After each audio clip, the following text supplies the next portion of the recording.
We're going to use three different types of visual indicators. We'll use a hand every time I tap. Every time I hit a button on the outside of the device, we'll give you an icon.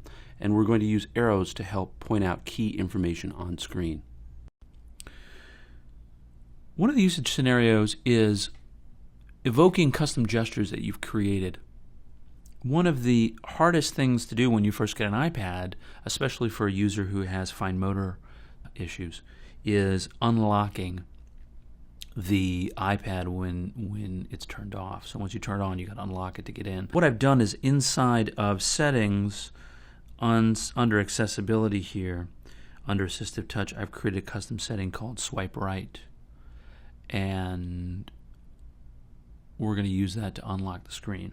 So I'm going to go ahead and turn this off and then turn it back on by hitting the home button. And now I've got to unlock it. Well, if I have fine motor issues, I may have a hard time unlocking that lock. So I can tap on the AssistiveTouch menu, tap on favorites, and swipe right, and then all I have to do is tap the button and it unlocks it for me. The next usage scenario I want to cover with AssistiveTouch is the idea of button replacement. So I'm going to scroll and find an application here that has some music, and we'll use the AssistiveTouch menu to control the volume buttons instead of the physical buttons.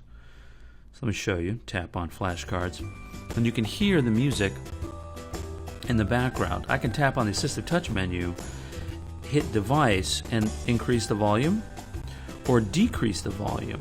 And I can do this, I'm going to turn this all the way down, without even touching the buttons. For those users who have fine motor issues, tapping the volume button, especially inside of a case, can be very, very difficult. So this holds true for lock rotation, screen rotation. This holds true for a number of different things that using the little slider button may be a problem, or turning the device on or off. It may be just easier to hit a soft button on screen than it is to hit a hard button on the physical device. For our third AssistiveTouch scenario, we're going to talk about multi-finger gestures. So I'm going to use one finger to tap on the four-finger gesture, and you can see on screen I have 4 fingers, 1, 2, 3, and I'm going to tap and flick up. And then watch, as you can see, I've just opened up the multi-touch menu, and I can, to get rid of the multi-touch menu, I can tap and flick down. And that's the reason why I'm able to do that is I have multi-gestures turned on, but that gives you a good sense. I did all this with one finger.